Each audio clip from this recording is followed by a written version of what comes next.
breaking news and trending talk with Mike and McCarty. Mornings on 1017 FM and 710 KEEL. At your job, do you ever have to deal with a nose roller? How about a snub pulley? Well, if you're installing a new conveyor belt system, dealing with the different components can sound like you're speaking a foreign language. Luckily, you've got a team ready to help. Grainger's technical product specialists are fluent in maintenance, repair, and operations. So whenever you want to talk shop, just reach out. Call, click Grainger.com, or just stop by. Grainger, for the ones who get it done.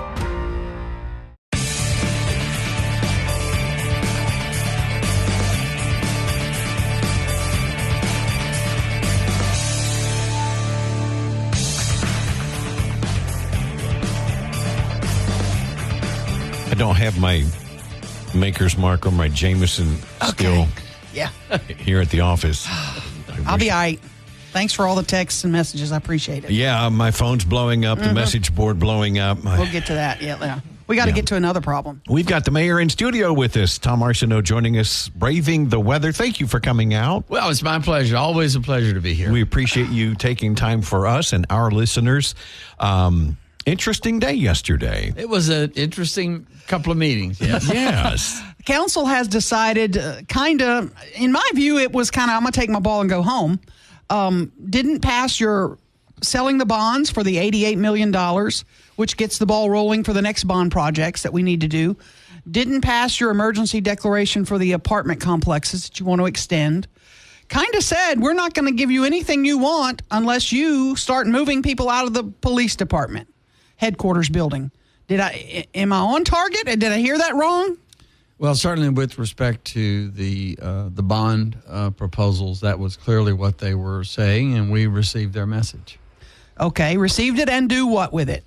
Well, we were already in the process of looking for a place to move the police department. That building is in poor condition. There's no question, and I regret that police officers are having to work in those conditions. I mean, they were going to be moved because you're going to start construction on that building. Is that right? Yeah, that'll be a while. And what the council said is that waiting until we're ready for construction is not an acceptable alternative. And I received that and I understand it. I don't disagree with it. So we already had identified between 6 and 8 potential locations for that.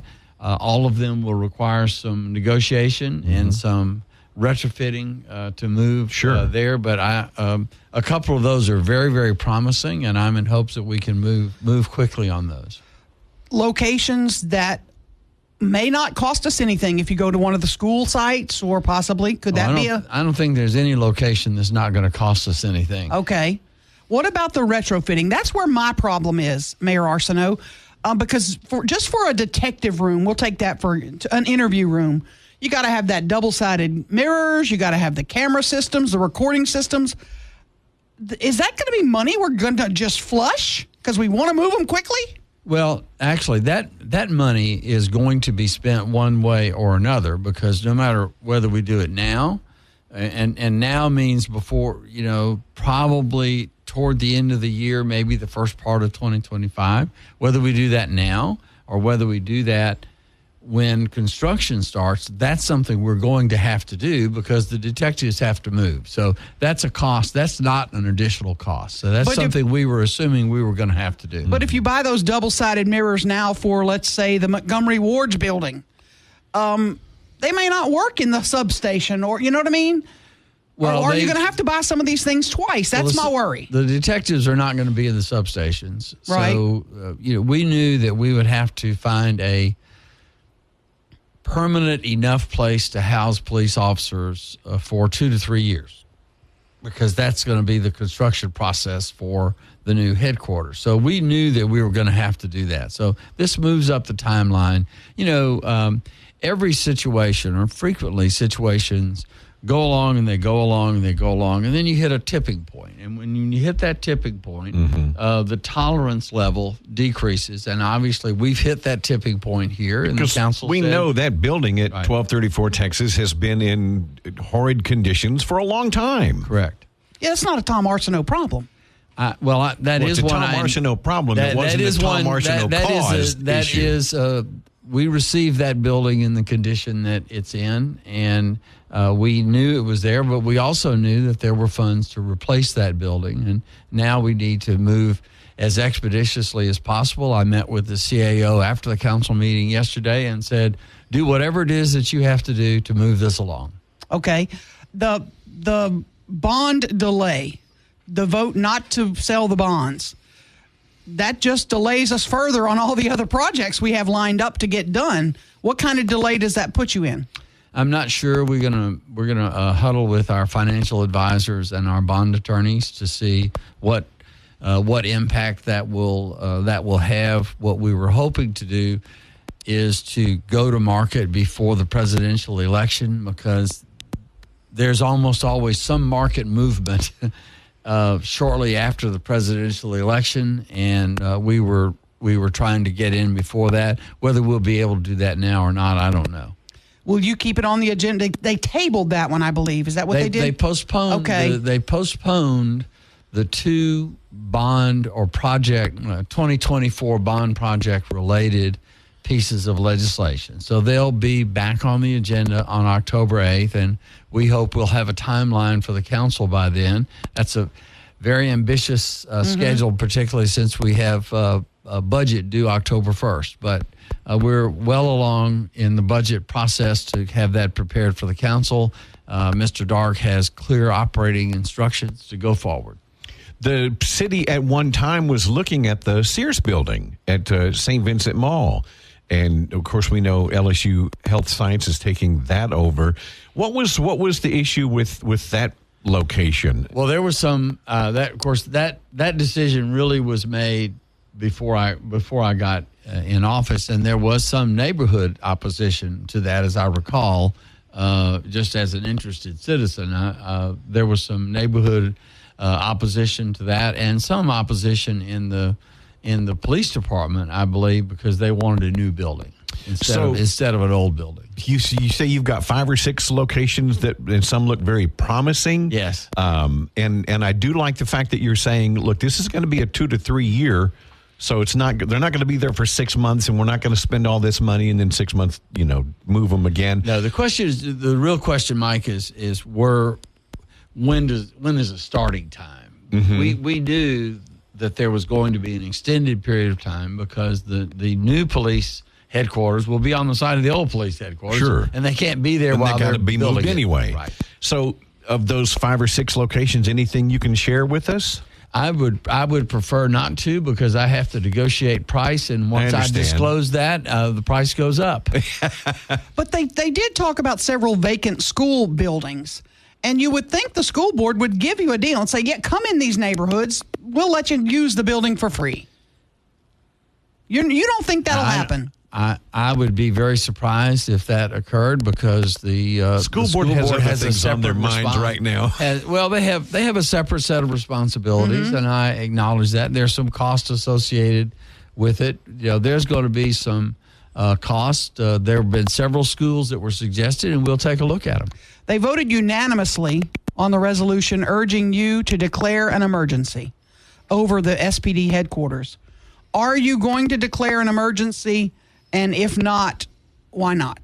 Well, we'll keep our options open. It's possible that we're given the time frame that we have, that there may be some reason to do that would, for example, excuse a public bid process or something like that. So if we determine that that's something that will be beneficial, then we'll declare an emergency. So you got some wiggle room on it today, which didn't sound like you did last week.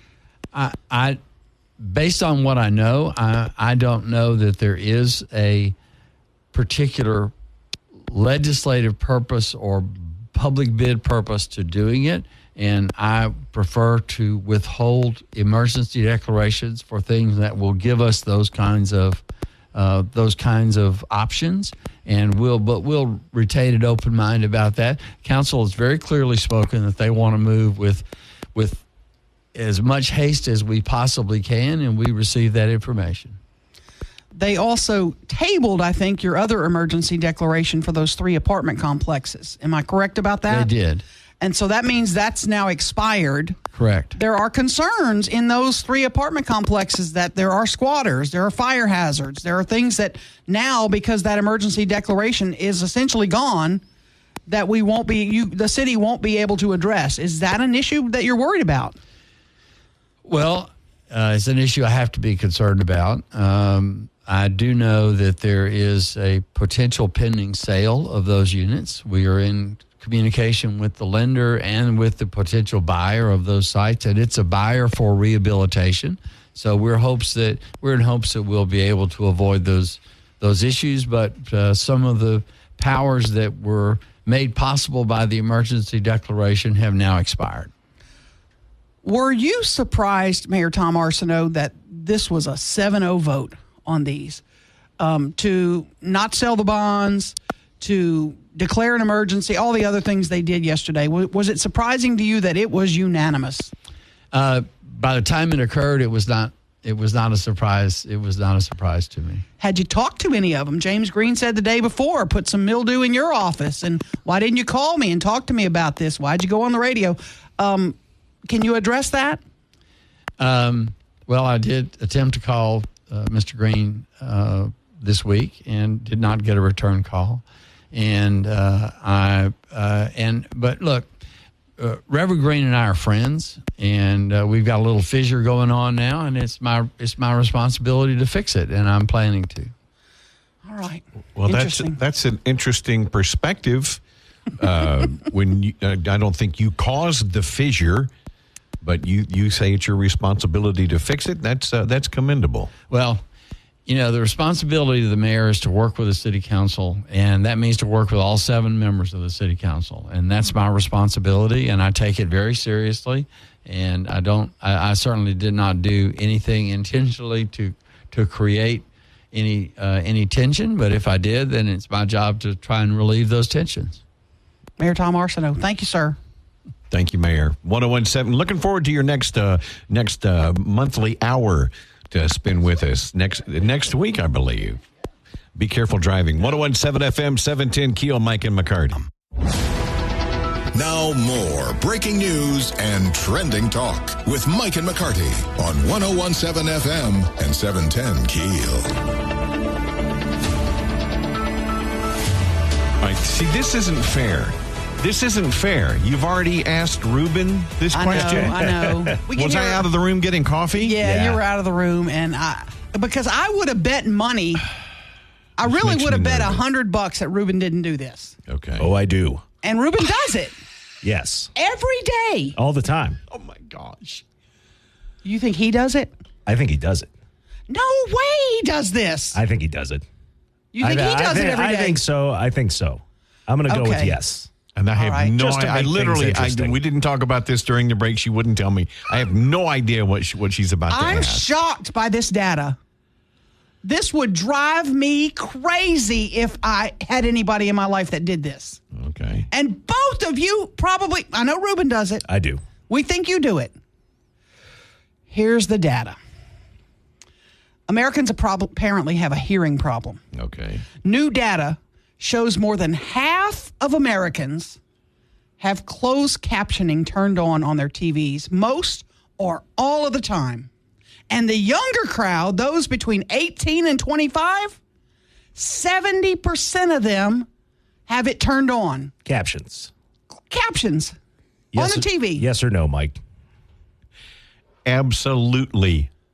Hell no. Really? Thank you. Wow. No, Wouldn't it drive you crazy? I can't watch. I'm reading. I can't watch. Now, when we watch British stuff, I watch a lot of British. Mm-hmm. My wife goes, "Can we turn on the closed captioning?" Because she can't understand them. Now, my logic on this was, okay, half of Americans have closed captioning on because they don't know how to turn it off. They hadn't figured it out. But then, when I get to the data about the younger crowd, those 18 to 25, 70% of them have it on. No, they're the ones who know how to turn it off. Yeah, absolutely. That 18-year-old knows how to turn off sure. closed. So I'm like, this is for some. Why does an 18-year-old have closed captioning on, Ruben? He can hear. I think with the much younger crowd like that, I think it has to do more with ADHD type tendencies. Yeah, you're probably Like they need something else to look at in order to pay attention and follow along. I just can't hear. I've been going to loud concerts and wearing headphones with loud music in it for so long that I just can't hear. That's how I found out that I needed glasses. Is because I couldn't read the captions anymore on the TV. Now, so if you can't turn your TV up loud enough, it would drive your wife crazy. Is that what you're saying? Yeah, yes. Right. And Okay. she's a day sleeper, so I can't crank it up so loud that she can hear it. It'll wake her up. See, if mine comes on because I punched a button accidentally, I'm stopping the earth to figure out how to turn it off. I'm pausing whatever show it was. Right. And I'm finding out if I have to Google it or YouTube it or whatever, turn off the damn closed captioning because now you have to find out, okay, is it the closed captioning on the TV or is it the closed captioning in Amazon Prime or, where is it coming from? Or is it a particular movie that has it in it? Some of them have it already, if they're have it speaking built French in. on screen, I've got to have the closed captioning. Or if it's a redneck show and nobody knows what they're saying, and so they close caption them automatically. What was that show where they hunted the alligators that they always needed closed captioning for? The down in South Louisiana. Oh, yeah. Shoot that zombie. Yeah, I can't remember. Yeah, they needed it on that. I would have lost money on Ruben today. I would have said, no way he has. Now, the funniest thing I ever saw, I don't remember what it was on. I don't think it was SNL, but it was, where it gets the clock. It was a terrorist, and he's in the mountains, and he's talking about he's going to attack America, and I'm going to do this. And then he looks, and he goes, and there's closed captioning. He goes, are you closed captioning me? I'm talking English. You're closed captioning me? Why are you And it's going across the bottom of the screen. Oh, God. It was funny. I'm sorry, that was funny. Who knew? Oh, gosh. Yeah. Lots coming on this morning. Stay close. Mike and McCarty, 101.7 FM, including Keith Burton, Superintendent of Caddo Parish Schools at 7:10. Back to the big stories of the day with Mike and McCarty on 101.7 FM and 710 KEEL. It's funny you said people use closed captioning or have it on because they can't figure out how to turn it off. See, that's what I thought it was about. It's not. Because, a couple weeks ago or a month or so ago, we went to Atlanta to my brother-in-law's. Mm-hmm. And the LSU game was that weekend. And so I said, can we turn on the LSU game? And he's a big LSU fan, so it wasn't an issue. But the closed captioning was going. And I said, do y'all need this? Because I can't have it on. It's so distracting to me. It is distracting. And he goes, no, but he goes, I can't figure out how to turn it off. And I said, he was happy. Hand me the remote. I got you, yeah. And then I had it off in 30 seconds. Right. Well, maybe 45 because it's a different TV. You got to figure it out. Yeah, and you're an older guy. And I can't argue. But I did have it turned off. And he's like, oh, my gosh, thank you. But I just asked Chica and Evan next door. They're young. I mean, they're right. He's in his 20s, right? Early She's 20s. early 30s. Yeah. Both of them have it on all the time. You know what I just thought That of? is interesting to me. I just thought of this is, when you're sitting in your house and your windows start to rattle. Yeah, right. Oh, yeah. That's our generation. That's us. We started doing that. That's probably why we need the captions, because we listen to. Can't hear. Well, no, look, we grew up in the 70s. Yeah, you ever heard of Led Zeppelin? Yeah. Wall of sound. Yeah. Yeah. And I've had headphones for over 40 years. Oh, yeah. But I've always been conscious of, I don't crank them up real loud, because of that very thing. I know how many people in radio over the years are deaf because of headphones. Yeah. And you could lay Robert's headphones on the counter when he had them plugged in. Oh, yeah. And you could hear him still in the hall. In the hallway. Yeah. That's not a joke. I did not, right. And I did not want to be that guy. Ooh, no, and I don't have that problem, thank God. But they drive me crazy. Closed captions drive me crazy. Yes, yeah, wow. Same here. I think you and I are a lot alike. I'm like you. If I go to somebody's house and the closed captions are on, I'm like, do we really need these on? And some people will look at me like, it's my damn house. Right. Yeah, I need them on. Yeah. Well, again, my wife needs them for a lot of the British shows that we watch, or that I watch. Oh, boy. When we come back, let me take you inside the Caddo School Board meeting, how it went yesterday, how long did it last? It should have been a 5-minute meeting. It wasn't. I'll tell you why. Mike and McCarty, 101.7 FM, 710 KEEL, and on the free KEEL app. These days, work is in trouble. We've outsourced most of our manufacturing to other countries, sending away good jobs and our capability to make things. American Giant is pushing back against that tide. They make the high-quality clothing staples you need for a comfortable, stylish, and active summer wardrobe, like vintage-style tees, breathable polos, lightweight sweatshirts, and so much more, right here in the USA. So when you buy American Giant, you create jobs in towns and cities across the country, and jobs bring pride, purpose. They stitch people together. Support America's workers and get 20% off your first order at american-giant.com with promo code STAPLE20. That's 20% off your first order at american-giant.com, code STAPLE20. Mike and McCarty on 101.7 FM and 710 KEEL.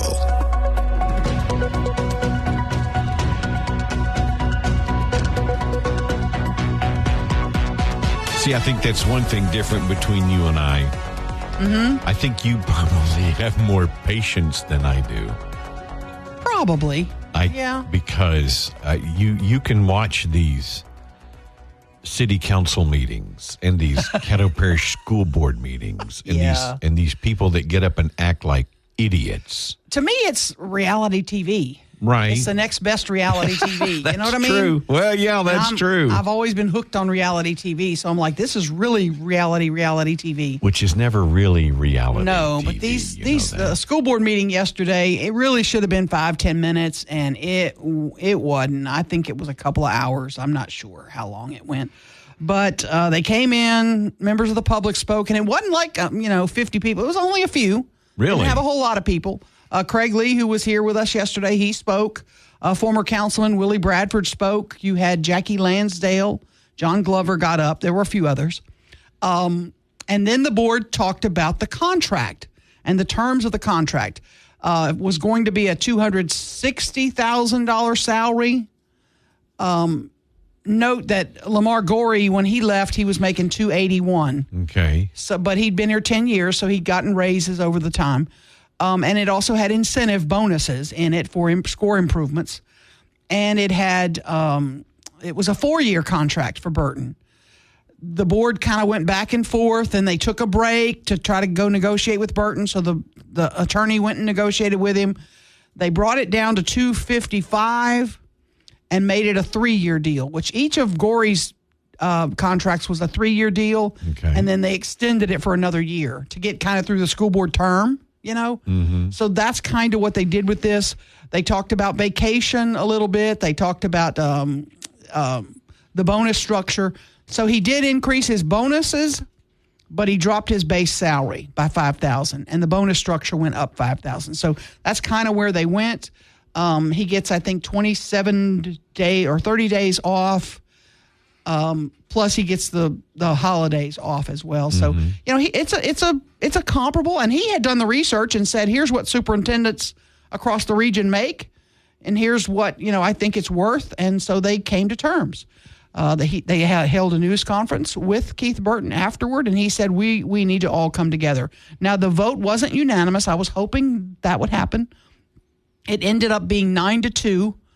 Dr. Benita Dozart, she gave a real scathing statement because she's been under attack big time. And she gave kind of a scathing statement early on in the meeting, and then she had to be somewhere else, I'm told. And so she left. So she didn't end up getting to vote. But it was 9-2. So she didn't storm out in anger after her statement. She actually had some place to go? I'm told she had some place she had to be. Yeah, but I don't know that that's true. I have not talked to her. So I don't know. There's some claim she stormed out. I don't know. I was told she had some place to be. Somebody can text me if I'm wrong. I don't know. Dr. Vincent and Darren Dixon voted no. They were the only 2 votes against. And now a lot of social media is calling for the heads of, the Dottie Bell and the Mary Trammell. The sellouts. Yeah, the sellouts. As was said yesterday by our guest, Craig Lee. But Burton stepped up to the mic and he said, Now is the time. We've been through quite a struggle in our community, and now is the time we need to come together, and we all need to do what's best for the children and make improvements to our schools. Do what is best by the kids. And I'm excited to have him in studio, and I really don't want to rehash anymore No, let's talk about what he's got planned. What's ahead? Right. What are you going to do? What the employees of Caddo Schools, what should they expect October 1 when you take over? Mm-hmm. What is ahead? Craig Lee and his crowd, they have said they're going to file a civil rights lawsuit. I got texts from lawyers last night that the civil rights violations would have to come from one of the other candidates. The actual other, right. Yeah, somebody who was harmed. Been wronged. Someone who's been wronged. Yes. And so I don't know that Craig Lee will really put the money up and file the lawsuit. He'll text me if he does, I'm sure. And we'll watch and see. Mm-hmm. They brought up that they violated their own policy. Superintendents are handled a little differently from regular employees when you go interview. So, I think we need to get beyond this. And look, I'll be the first to hold Keith Burton's feet to the fire. If we still have as many failing schools in a year, 2 years, as we do now, I'll be the first one screaming, hey, what have you done? What are you doing? Right. This isn't working. Whatever you're doing is not working. Because we can't keep having failing schools. We have to do better by the kids. I think he's got a pretty decent plan. I'm looking forward to hearing about it after 7. And that'll be coming up after the local news at 7 o'clock. Mike and McCarty, 101.7 FM, 710keel.com. Let's get back to the show with Mike and McCarty on 101.7 FM and 710 Keel.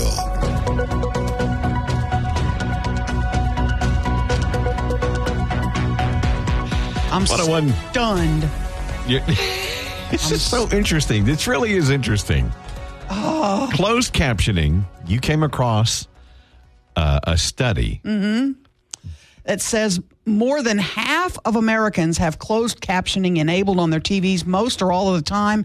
And the Gen Z, the younger crowd, 18 to 25, 70% of it have it on. That's you made an interesting point during the, when we were off during the break, that a lot of them had tubes put in their ears as babies. When they were little. Our generation never had tubes in our ears. We never did that, right. We just had ear infections and our moms didn't know about it. And gave us the antibiotics and augmentin and moved on. Put some mom spit on it and we went on our way. Right. We asked Chica and Evan next door.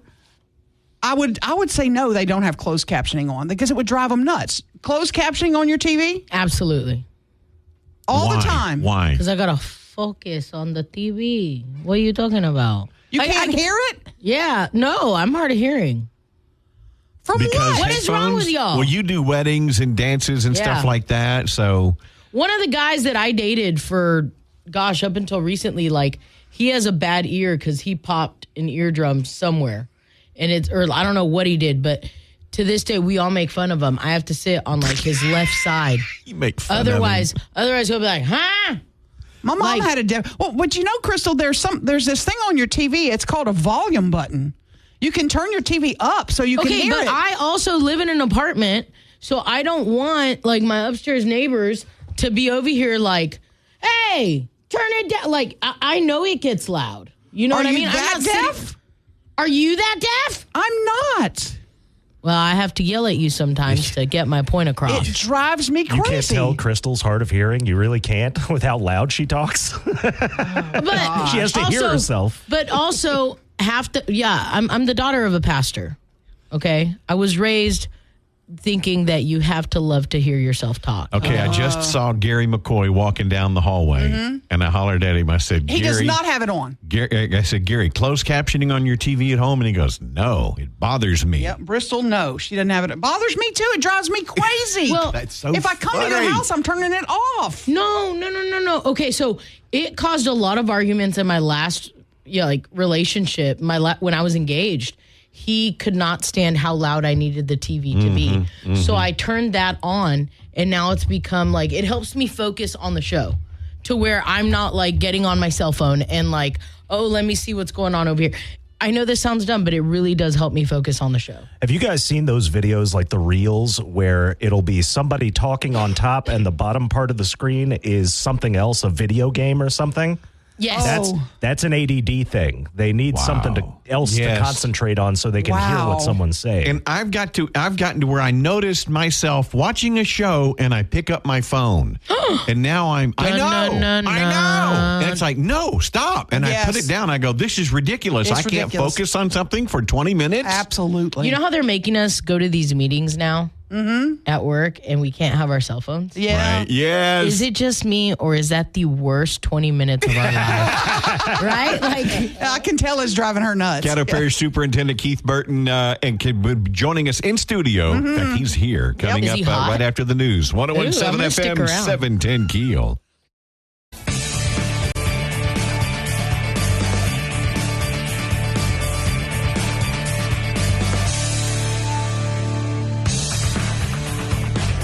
.101.7 FM, 710 KEEL. Mike and McCarty in studio with new Caddo Parish School Superintendent Keith Burton. First of all, congratulations. Thank you, Mike. It's been a tough road getting here. I got a couple questions.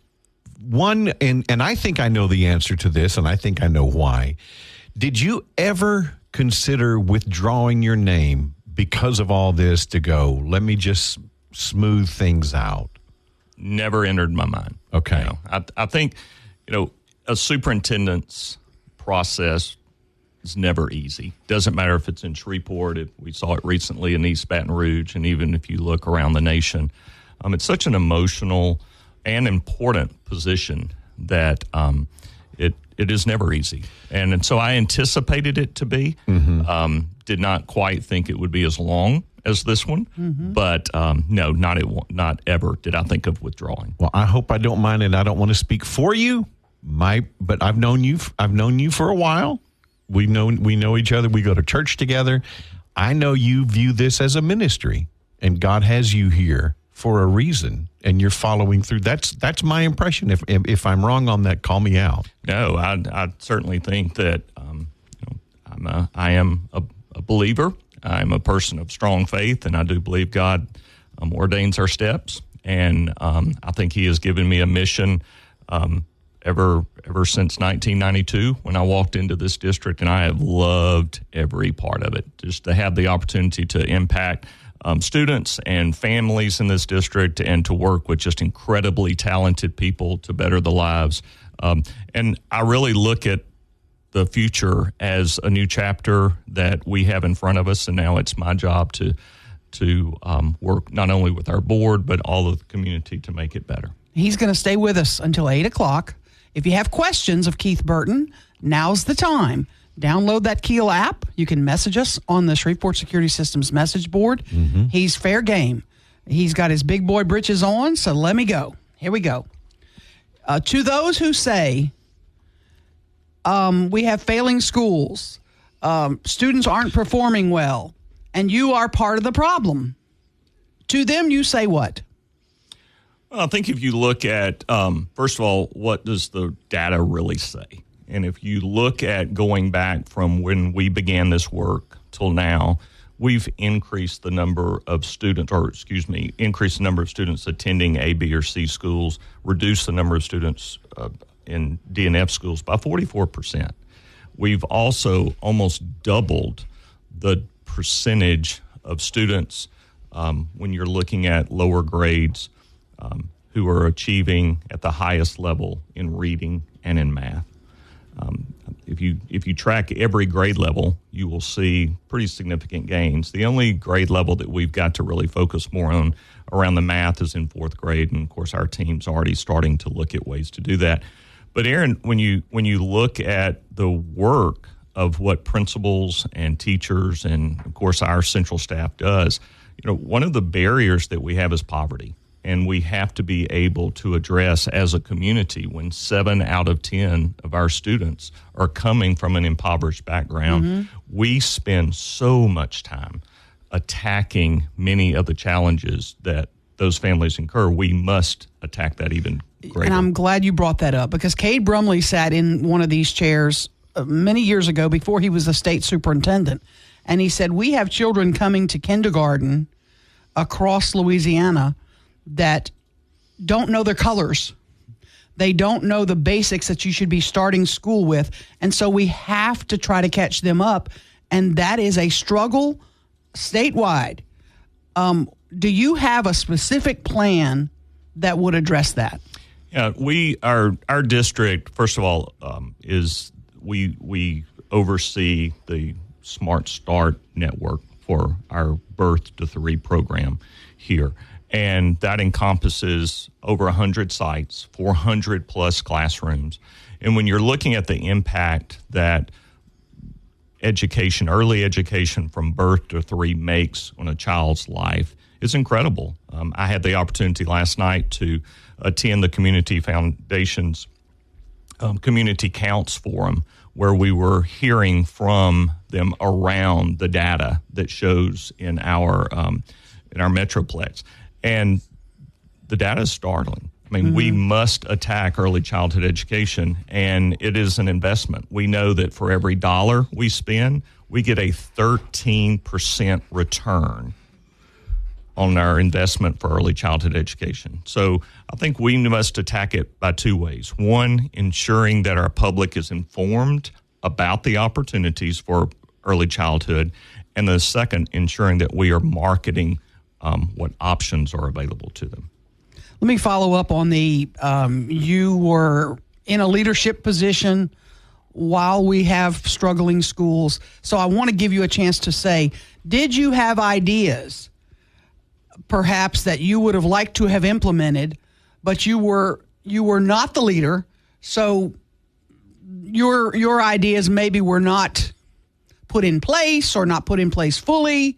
And I don't want you to throw Dr. Gorey under the bus or anything, but I mean, you were not the ultimate decision maker. Yes. I mean, first of all, Dr. Gorey did an outstanding job as our leader. I mean, he never shackled our work. He never prevented us from bringing ideas. And the problem I really think that we faced is there were just so many challenges post-pandemic. When we looked at the learning loss that happened in the disruption of society from 20 to 21, we spent so much of our time recovering from that. So the strategy that we had really employed prior to 2020, and you can really track the data of where we were headed, every indicator was on the rise. Every indicator. Discipline was down to the lowest points. We had higher graduation rates than we had had before. We had all of the indices around education were on the increase, and then COVID happened. So we spent so much of our time reorienting around all of the challenges that now that we're seeing that leveling off, I really do think we can certainly go back and attack our academic strategy from day one. We're going to take a quick break. You've agreed to stay with us through the hour. And Keith Burton, new Caddo Parish School Superintendent. If you've got a question, if you don't have the KEEL app, that's how you get in touch with us on the Jack Spring Electric Newsmaker hotline. And we've got a couple online. We're going to check those after the break. 1017 FM, 710keel.com. Now more breaking news and trending talk with Mike and McCarty on 1017 FM and 710 KEEL. In studio with Caddo Parish School Superintendent Keith Burton. Keith, you mentioned a moment ago COVID 2021, the devastating effects, our country's response to the pandemic. Have we fully, I mean, when Caddo Parish schools went to online learning, nobody in their right mind thought this was a good idea. Have we recovered from that yet? Or are we still in the process? I think we are still in the process, without a doubt. When we are tracking those students who, unfortunately, I go back to... they lost a year, basically. Yeah, and I go back to even the kids who were most impacted. And those would be those students who were in kindergarten and first grade at that time, who were really learning those foundational literacy skills, learning to read, and knowing the fact that entire learning process was disrupted for approximately a year. We are still recovering from that. The nice thing is we are seeing that it is recovering. I mean, when we're tracking kindergarten readiness, when we're tracking those students who are now, we're 4 years into this work, when we're looking at them in upper elementaries, we're ensuring that we are, during the school day, accelerating their learning. So we're making up for that lost time and remediating with tutoring as needed. When Dr. Brumley came to town, essentially, I don't have the numbers in front of me, took over some of our schools. Another 1 or 2 schools he closed. I don't know, you can help me with that. And he told us on the air a couple of weeks ago, he said, you and he have spoken, and you know the expectations of the state. Where are we with regard to that, with regard to the state intervening in Caddo and taking over more schools? Is that a possibility still? I'm very confident that our partnership with the state is working well. Dr. Brumley and LDOE did come in, and they were very adamant that we cannot have historically failing schools continuing to fail. And so one of the issues that he highlighted for the community was the fact that our resources are spread too thin when you're looking actually supporting schools that sometimes, have less than 200 kids. When you're looking at the per pupil cost of that school versus a school of, let's say, 500 or 600 kids, then it's just not sustainable.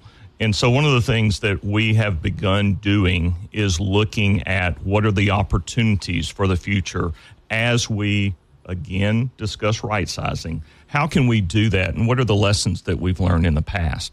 I think the greatest lesson we've learned in the past is we've gone in and just solved the problem ourselves at central office. We've come up with a strong plan, and then we told the community what we were doing.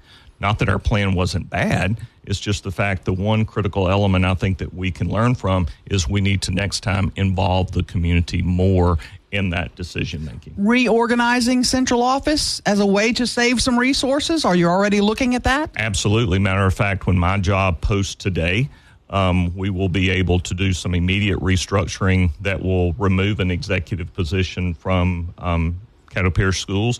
And I will continue to dig deep into our organizational structure. And really the key question for me is asking, in your position, how does your work day to day impact a student? And if I do not see, not a dotted line, but if I don't see a very strong, bold line to the impact of that student and to teacher, then we're going to reallocate that position to better serve our district. How many people you think are in the system that don't impact students directly? Any idea? I don't know. I mean, so, unfortunately, so many positions are needed, if we really are real, based on some bureaucratic needs for law and policy. Mm-hmm. I mean, I think there's no good deed goes unpunished around many, when we look at new laws that come on the books, many times part of that is requiring lots of record keeping. It's requiring lots of reporting, and people have to do that. And so, but I have to go back and really look at, is there a more efficient way of doing a lot of that work? Let me ask you this, is the $1 million question. Do you anticipate under your leadership, either this year, next year, and the following year, that we may be looking at closing more schools?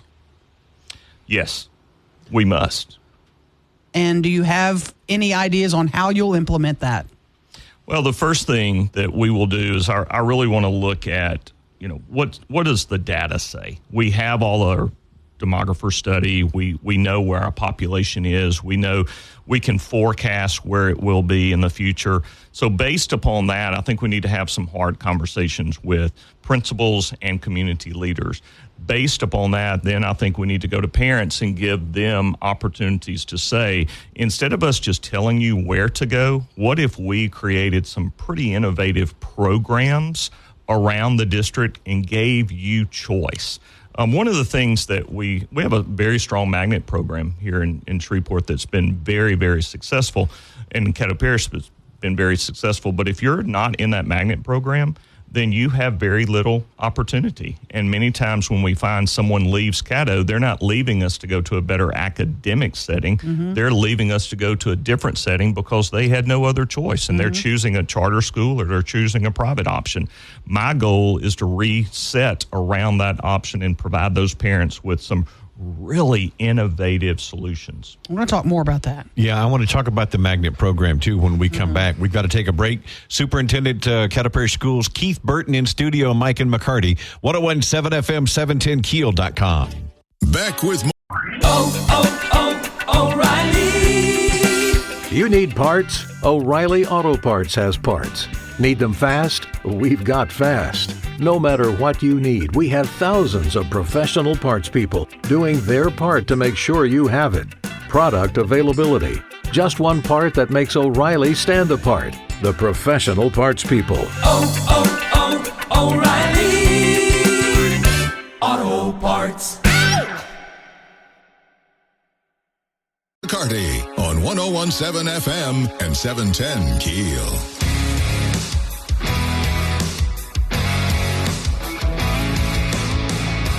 101.7 FM, 710 Keel, Mike and McCarty. You can drop us a line on the Shreveport Security Systems message board. Caddo Parish School Superintendent Keith Burton in studio with us. Keith, let me ask you a question. You mentioned a moment ago the magnet system, and it's been successful in Caddo Parish. But what do you say to those who say, well, the magnet system has cannibalized other schools and taking the best students away from other schools? Yeah, I think that's a valid point. When they're looking at really tracking, where those students would attend. My argument against that is, first of all, I think that our magnet program is so ingrained in our community. We have to look at not dismantling it, but what can we do to support the neighborhood schools so that they are so attractive that families are going to choose it other than other options they have, such as magnet schools. And so part of my plan will be really having hard conversations around what can we do to attract more families into our neighborhood schools. And I think the very first thing that we say is, first of all, make sure that parents have the opportunity to tour and look at what is going on.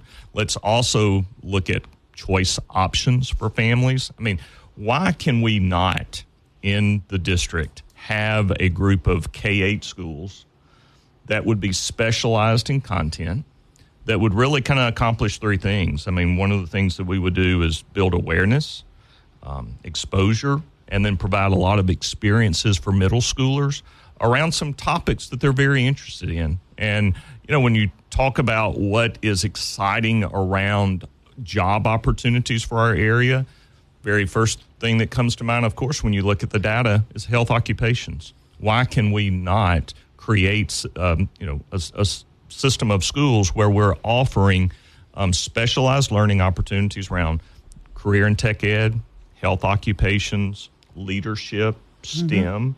And if we're doing that, not in magnet programs, but if we're offering those experiences in neighborhood schools, then those families, when they have the opportunity to tour, visit with the principal, look at the community partners that will work with us, I am very confident that those families will decide to stay in neighborhood schools. Following up on that, though, a key component of what you just said is going to be active parents that are involved. There's not a lot of that in some of these schools. I think that goes back to why they're not involved. And many of the times you have to go back to the question of poverty and how can we assist those families who are, just because I'm a single mother and I possibly may be working two jobs does not mean I'm not an engaged parent. Now, I may not be able to come to a PTA meeting at noon at your school, but that doesn't mean I'm not engaged. So how are we as a school system engaging families like that? And in today's time, in 2024, through technology and first of all, why do we have to always revolve around an 8 to 3 schedule for families? I mean, there are lots of opportunities that we have in the future, and I think just sitting and being open to those. I want to talk about those K-8 academies you've mentioned when we come back. Okay. Caddo Parish School Superintendent Keith Burton in studio, Mike and McCarty, 101.7 FM, 710keel.com. Get back to the show with Mike and McCarty on 101.7 FM and 710 Keel.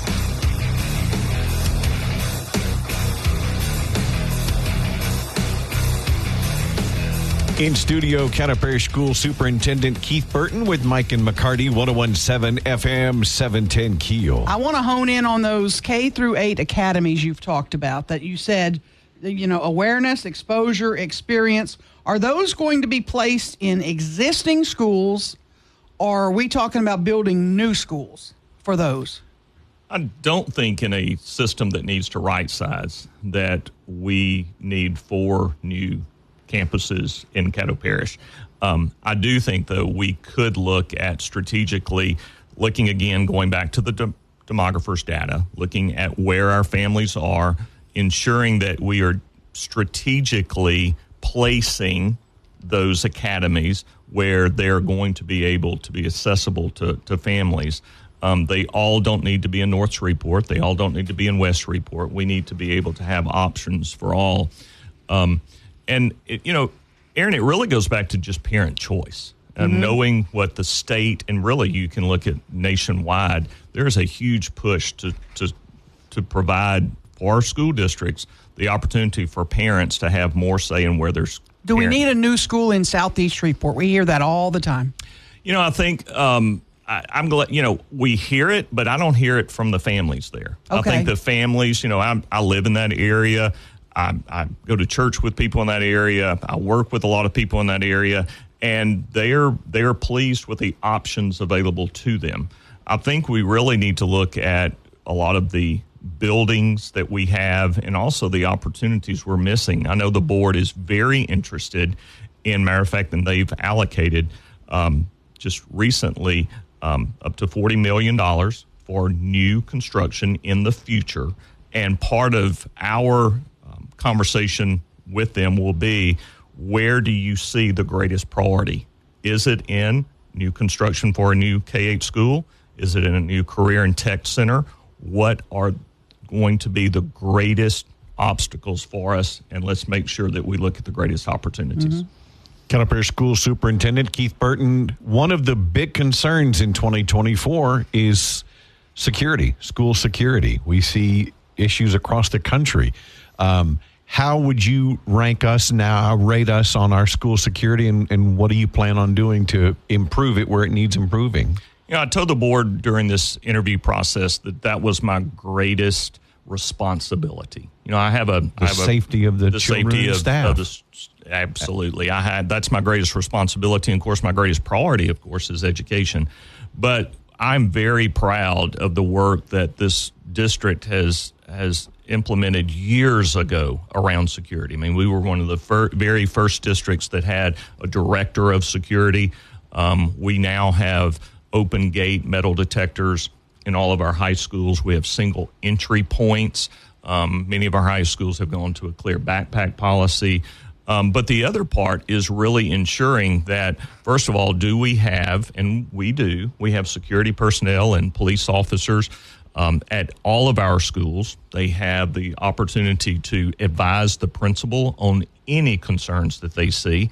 And the other thing I think that we must do a better job with in order to address the security in the future is build those relationships with students who sometimes are struggling. I mean, if you go and look at any of the incidents that happens at a school with someone from the inside, everyone says, we knew something was wrong. We could pick up on that. So we need to make sure that we are aware of that and we are addressing those support services for those students. I just wanted to follow up. What about arming teachers that want to be armed and trained?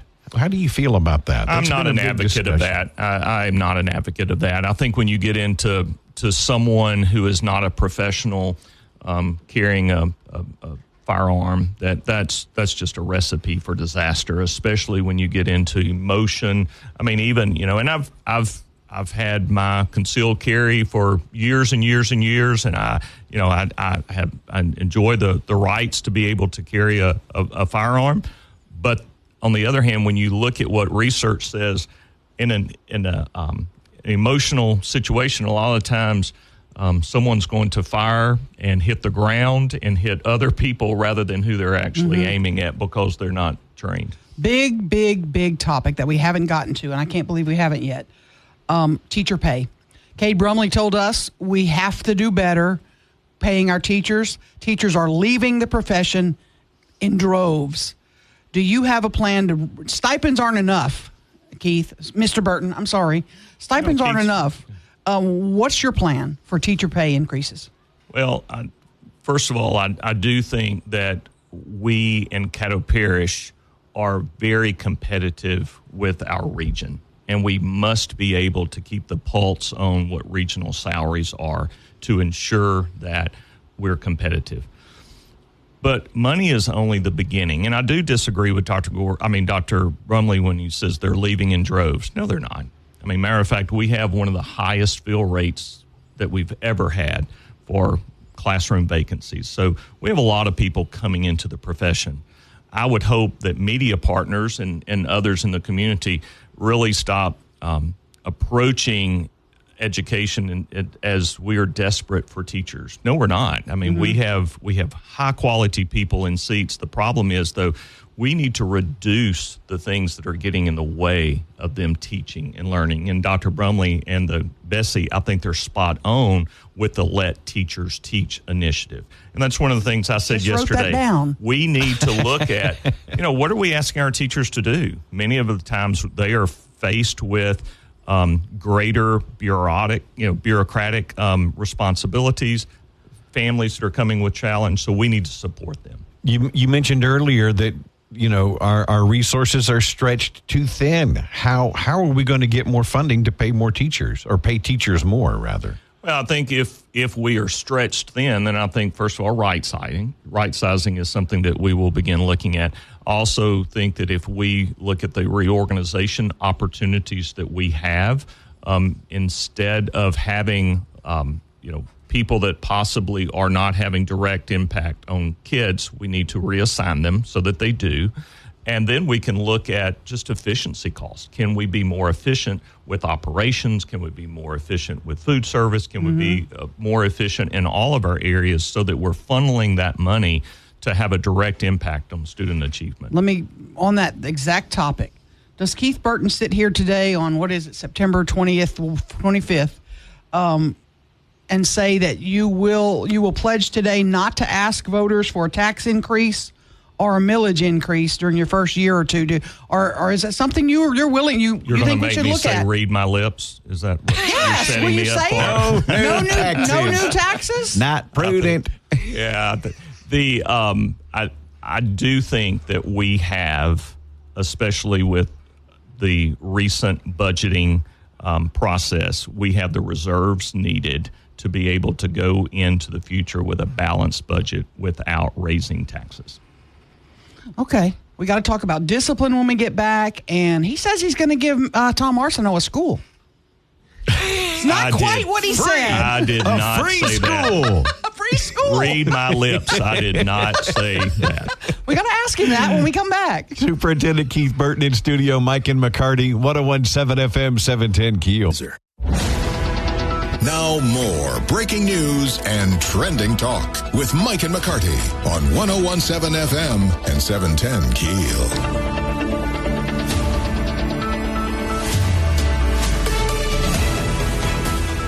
In studio, Caddo Parish School Superintendent Keith Burton graciously agreed to answer your questions for the entire hour. Real quick, we just got a couple of minutes left. School discipline. We talked about the Dr. Brumley's initiative, Let Teachers Teach. How are we going to address discipline in Caddo Parish? I think the very first thing that we need to do is look at what are our consistent Tier 1 supports there. We got our butts whipped when I was in school. Yeah. I mean, seriously, the assistant principal used to walk with a great big paddle in his back pocket. Well, unfortunately, that's not allowed anymore, Mike, and it's not. It is unfortunate. And when I was in, when I was in school in Webster Parish, the same for me. But that is no longer part of the determinant. Should we bring it back?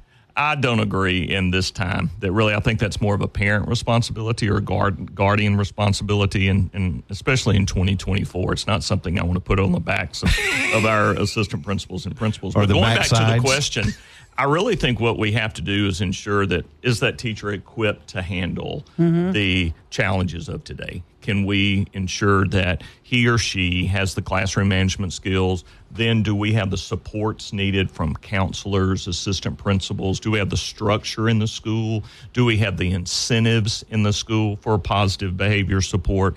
Are we also communicating with families that we see we're getting ready to have a situation with a child? Do we do an early intervention? When I was a principal, one of the smartest things I could ever do is when that kid had a very first referral and I knew something else was coming that was going to be bigger, I picked up the phone and called that parent and said, look, I need your help. Help me with this student. And when you involve that parent, they're a part of the solution. Last minute we have. The city needs a school building. They need one to relocate some of the police officers. Are you open to doing a deal with the city for minimal payment? You have several properties. You and the mayor are going to talk about it, and how does that work? Well, we've not talked about it, and again, that's not a decision that superintendent will make. That's going to be a board action. I certainly would be in support because I think if we are bettering the community, if we have a facility that assists in providing a location for our police officers, then we certainly need to be open to that conversation. Yeah, we got to wrap. Keith, thank you so much. Thanks for coming. Welcome. Good luck. I look forward to the Congratulations. future. Thank you Have both. you back in soon. And this door's always open. Thank you. Mike and McCarty, 101.7 FM, 710 KEEL.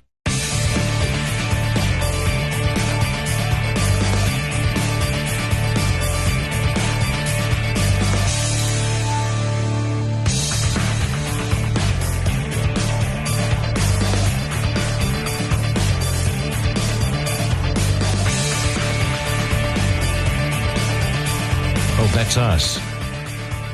That means it's us. 101.7 FM, 710 KEEL, Mike and McCarty. And I just will say real quickly, again, thank you to Keith Burton for coming in, being available for last hour. Aaron, I've known Keith for a while. You're just not going to find a better man, a better character.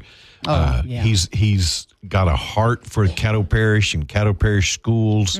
His wife works as a teacher in the school system. I'm very encouraged for the future of Caddo Parish schools. Now, if you missed our the full hour, the 7 o'clock hour with Keith Burton, we plan to replay it tomorrow morning in the 6 o'clock hour. So if you know a teacher or somebody employed at the schools that couldn't listen in the 7 o'clock hour, we will replay that in the 6 o'clock hour tomorrow. And you can always hear it on our podcast. Our podcast drops shortly after the show wraps, and you can go back and listen on the KEEL podcast. Just click on Mike and McCarty on demand on our website.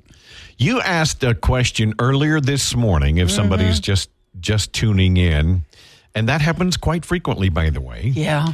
And you asked Ruben first when I was out of the room. I was getting coffee. Some stunning data, and I told Ruben, I've got money bet on you here. So funny. So I want to find out if you do this. And Ruben told me you do it. I do it. And I would have bet you didn't do it. Yeah, I totally do it. And then I thought, well, I almost know. have to do it.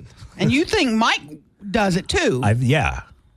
But you don't do it. No. We found out. I do not. It drives me crazy. And the younger crowd, those between 18 and 25, 70% do it. You know, my daughter's a little older than that, but she does it. Really? Yes. What the hell are we talking about? Closed captioning, leaving it on. Just leaving it on. All the time. Half of Americans have closed captioning on all the time.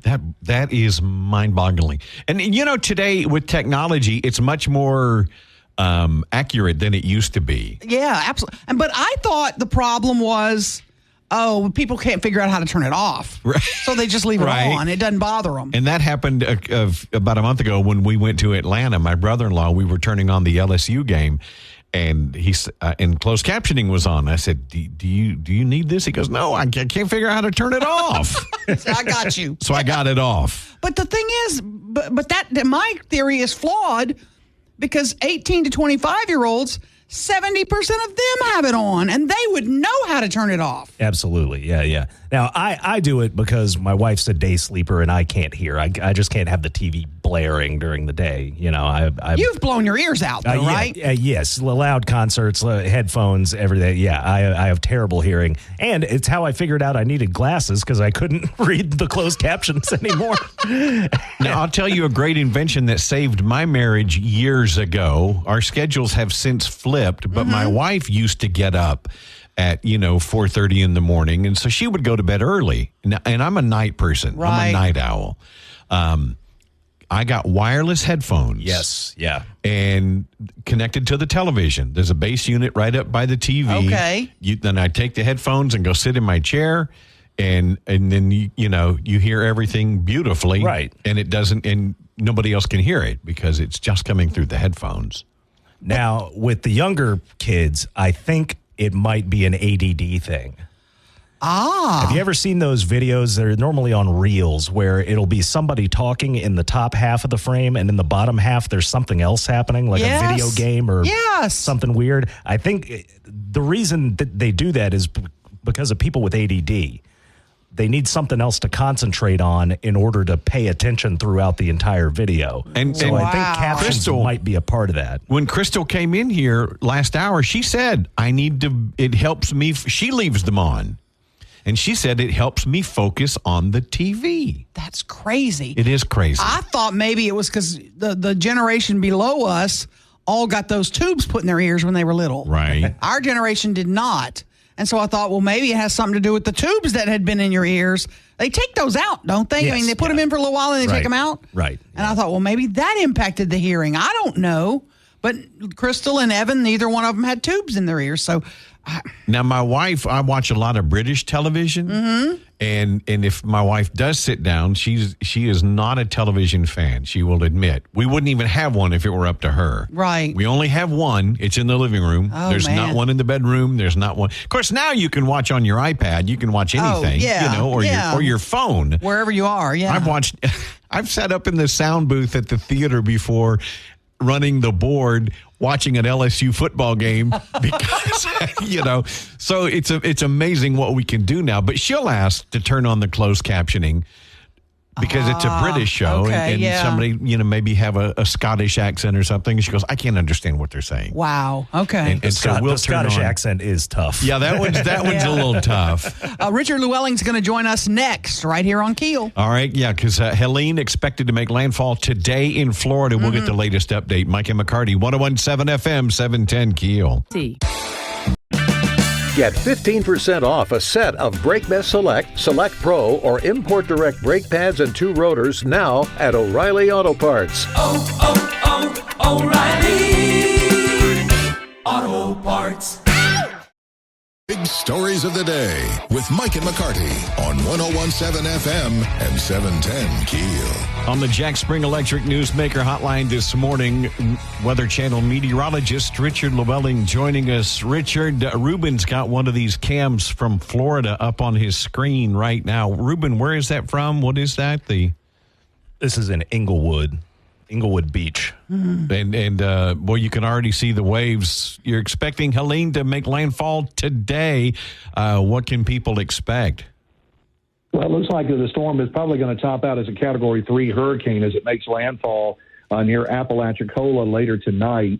And then it's going to be racing at a pretty good clip up into southwest Georgia and working through the western part of the state. We could see some hurricane force winds as far north as Atlanta and Augusta with this system late tonight into early tomorrow morning.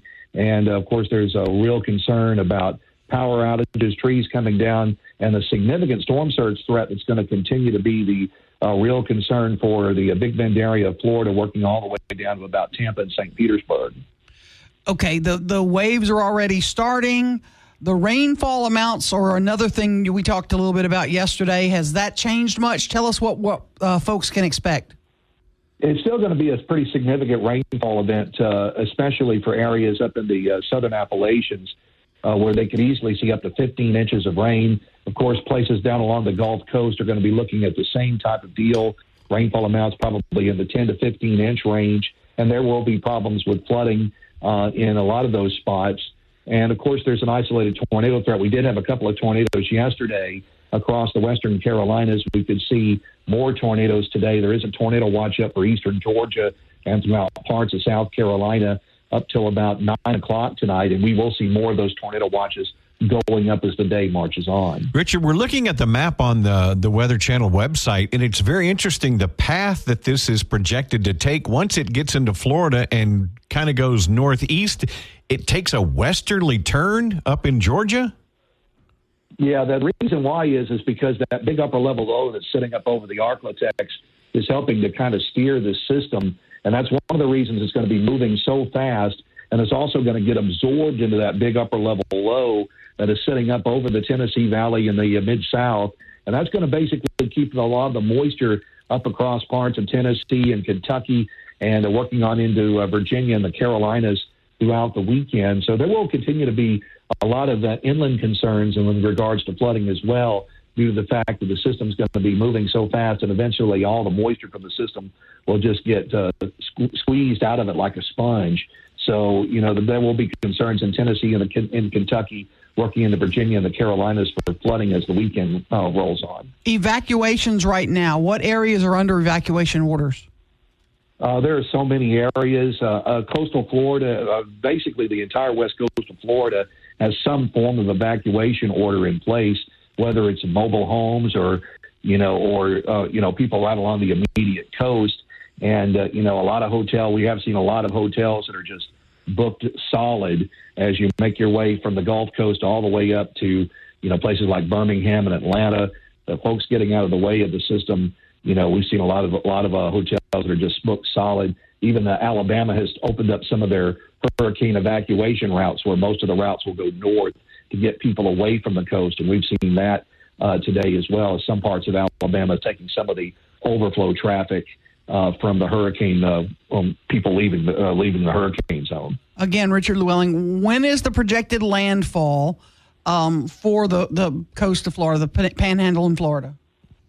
Probably late tonight, probably sometime, between 6 p.m. tonight and midnight tonight, somewhere there between Port St. Joe and Apalachicola on over to about Perry, Florida. It'll probably come right across Florida's capital, Tallahassee, and move on up into southwest Georgia toward Thomasville, and then get on up toward Albany and Atlanta, eventually getting up toward Chattanooga, and then moving on up toward Nashville as we move on through the next 24 hours.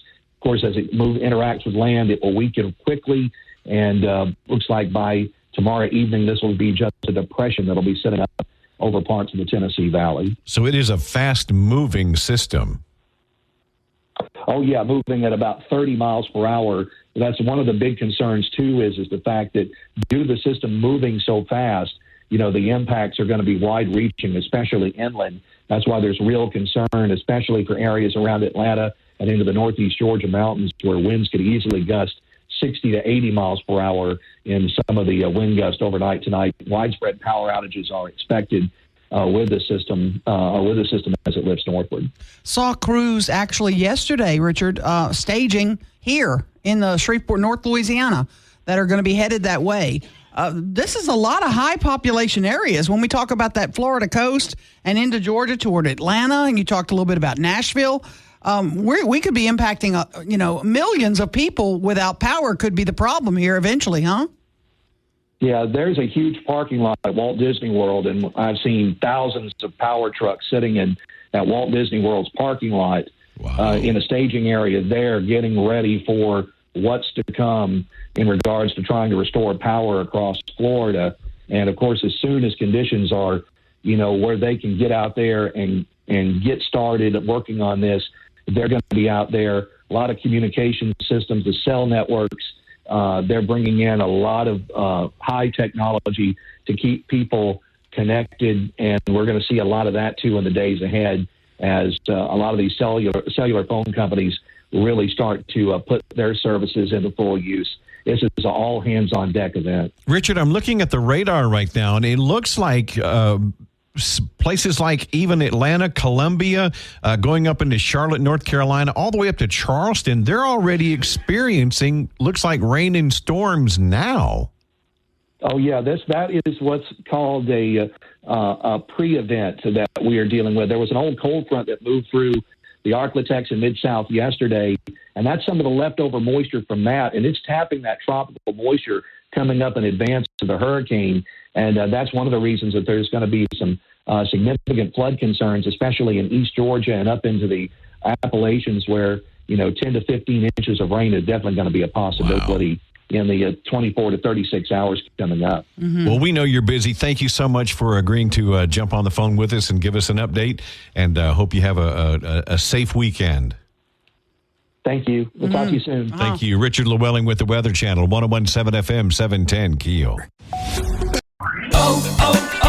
O'Reilly. You need parts? O'Reilly Auto Parts has parts.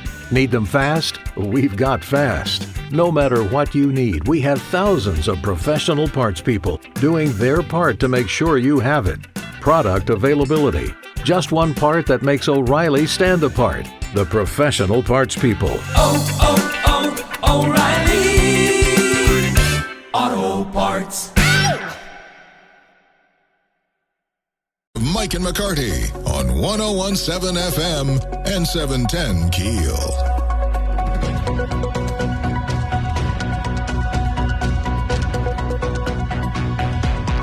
But I digress. And if I ask you this, I'm sure you you may not share it on the air. Okay. Scaring me now. Right. And Ruben, I would think this would apply more to Ruben, but you've got kids. Mm-hmm. Do you guys share like Netflix passwords? We have, yeah. Hulu passwords. Mm-hmm. Yeah, we do. My kids have never asked me, and I'm not comfortable doing that. Really? I'm just, I don't know. I'm not. I know that because they make tons of money. They don't need my $8 a month. I get it, but I'm just not comfortable doing that. Really?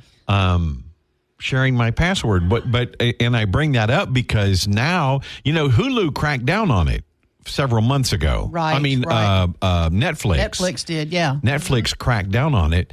Now Disney Plus is going to. I don't even have Disney Plus. I guess I need it. I got it because it had a bundle with Disney Plus, Hulu, and ESPN Plus. Ah, okay. So I was able to get a lot of college games or whatever, with ESPN Plus. And they kind of get you that way because you go, well, I really don't watch, say it's Hulu or whatever. Mm-hmm. I do, but I'm just saying. Right. But you don't want to cancel because, well, if I cancel, then I lose, or if I don't watch Disney Plus, which I don't actually watch Disney Plus a lot at all. Yeah. But I do watch Hulu and ESPN, so they get you that way. Because they put two of your goodies with it. Yeah, they bundle it all together. Mm-hmm. But they're saying if you're sharing that Disney Plus, they're gonna crack down. And I understand that. Yeah, I still want the day, and I know there are people out there who do this. So I'm probably gonna look for somebody to come help me. I want the day when I want to say, here's the 40 channels I want. Mm-hmm. Mm-hmm. I'll pay you $1 a channel per month or whatever it is. Here's the 40 I want. I don't need these other 300. Right. Well, which you're never talking watch. About cable, I guess. Yeah, but I mean, I want my Netflix. I want my Apple TV. Right. I want my Hulu. I want my, the rest of them that I have. Mm-hmm. But there's a bunch of them I don't need. Right. And I'm paying a ton of money right now. I really am. Oh, I know. I don't even want to get into the discussion, especially with my wife when she goes, "What are we paying for?" I'm like, right. Just don't. Yeah. I know. Leave me alone. I love my shows. Yeah. It's like one of the reels that husband and wife were in the kitchen. Yeah. And he goes, "Can I see your phone?" Yeah. And she's like, "Sure. I don't have anything to hide," thinking he's going to check messages. And he goes, "Yeah, I want to check your Amazon account." Oh, wow. And she goes, "Give me that back. Wait. I did something. And I want to see your buying history. I'm going long. I did something because I didn't go to the movie theater to see Barbie. I didn't go. I didn't either. But I did something about 2 months ago or whatever. Barbie was, it's you can get it now at home. You can pay for it or whatever. And not gonna do it. And we're out of time, aren't we? Nope.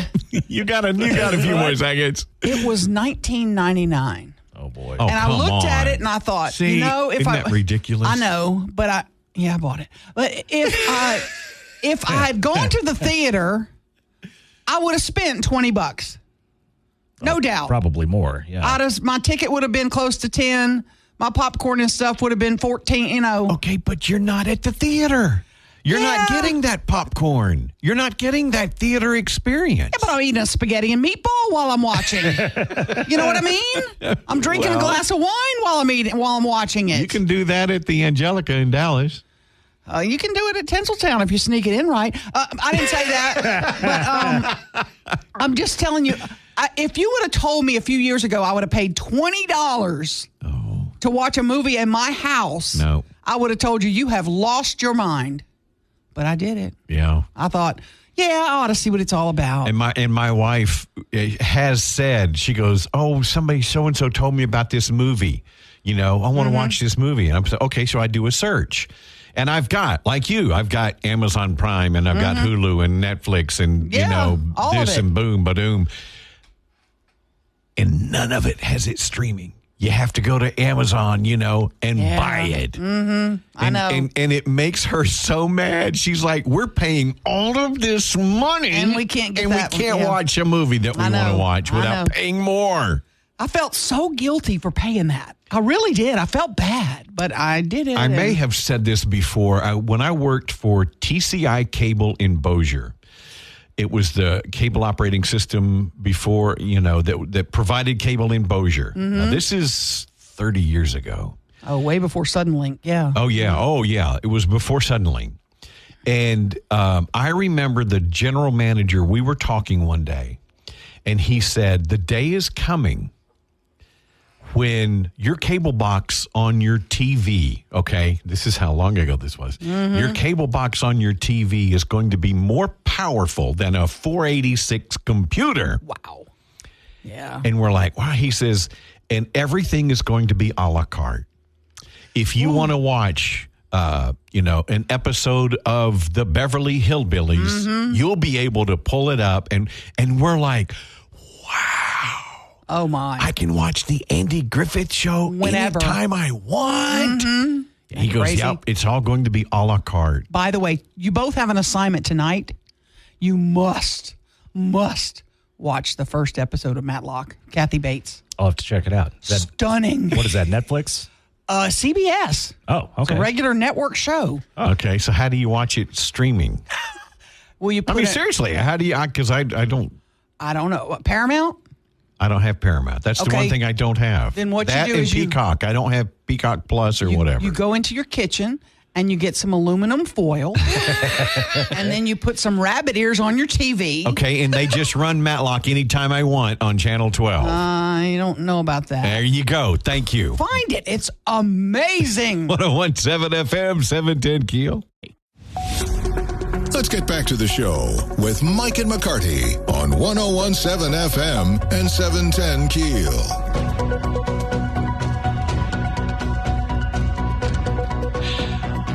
101.7 FM, 710 Keel. 7 o'clock hour, by the way. We had Caddo Parish School Superintendent Keith Burton in studio with us. In fact, he stayed with us for the entire hour. And if you missed that interview, or you have a friend who's a teacher and then had to, go into class, we're going to replay that entire hour tomorrow morning in the 6 o'clock hour. Yes, absolutely. So, yeah. Interesting, at the last segment in there, he said he's given Tom Arsenault a school, didn't he? He said he was going to give, the Shreveport Police Department a school for free. Didn't he say that?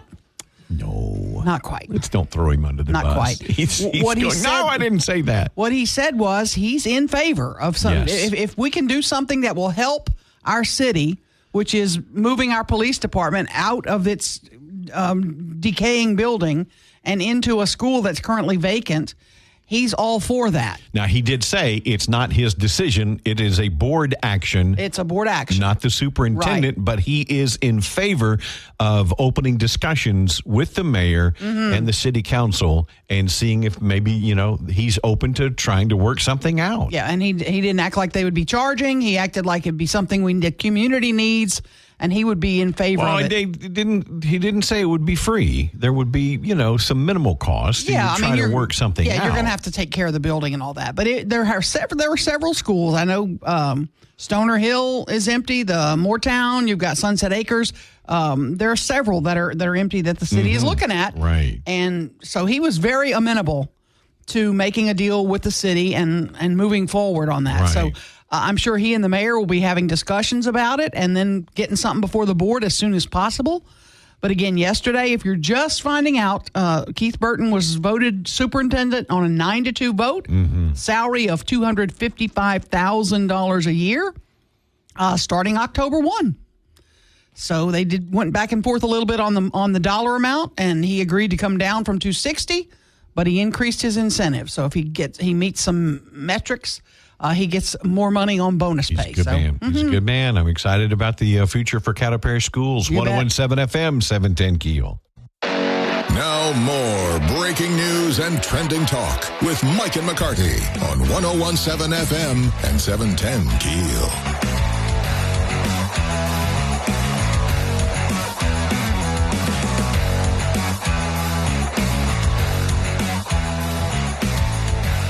I want to tell you something about I've had some pleasure over the past few months.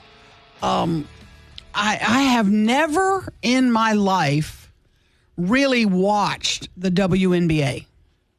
I've really never followed any of it. Right. I did this season, and it was because of Angel Reese and Caitlin Clark. So I had my system recorded every Chicago game and every Indiana game. And I'm a little bummed today because Caitlin Clark's last game was last night. Her Indiana Fever team played Connecticut, and they had lost game 1, and last night was game 2, and the winner moves on to the semifinals. And so they lost last night. So I'm a little bit bummed that I won't get to see Caitlin Clark play anymore. And then I heard them announce last night that she's not going to play ball between now and April. A lot of them go play these 3-on-3 leagues, or they go play in Europe, or they do something else. She has said she's taking time off from basketball because she literally went straight from college to the WNBA and with really no break. The fact that I can name 2 players in the WNBA period, is it's pretty incredible. Oh, I can name a ton. Well, see, I can name 2, Angel Reese and then Caitlin Clark. And those are the only 2 I know. But the fact that I know in WNBA exactly is pretty amazing. Diana Taurasi could be her last game. I mean, she's a legendary figure in the game now. And she was on Sopranos, wasn't she? No, that's not her. Taurasi? No? Oh. She's, I've learned so much about the league and following the game. And Caitlin is a phenomenon. I mean, there's no doubt about it. She has changed the game for these ladies, and I'm thrilled. She's kind of the Pete Maravich in women's basketball for 2024. And those, of course, we know about her three-point shot, but her passing behind the back and her, screen passes, and I mean, just incredible. So I'm a little bit bummed that I don't have any more basketball. I guess I want to watch the finals now. I would like to see who wins. But neither of my girls is in there, so I'm kind of bummed about that. And both Angel Reese and Caitlin Clark said, we don't have a rivalry. Everybody wants to build it up to be this big. We're friends. Now, if we're playing each other, we're rivals and we're not talking. Sure. But, and I love that. Yeah, and it was exciting. I liked Angel Reese a lot. Caitlin Clark, to me, she won Rookie of the Year, deservedly so. Just great to watch. We were watching the F1 race last weekend. And after the race, a lot of the interaction between the drivers, and they're all friends, and Dina said, she goes, look how respectful they are. Every one of them. It's just, you don't see that in athletics. Right. You don't see that class. and type of behavior. No. And so to hear Angel and Caitlin go, no, we're friends. Yeah, we're buds. I love hearing that. I know. It's exciting. So it's kind of a bittersweet night for me last night to watch that game. So, and they were close until the very end, and then Connecticut ran away with it. So, and Connecticut's a strong squad. So it was a good game. Good to watch. Keith Burton tomorrow morning in the 6 o'clock hour. If you missed our interview with the new Caddo Parish School Superintendent, Mike McCarty, 101.7 FM, 710 KEEL, and on the free KEEL app.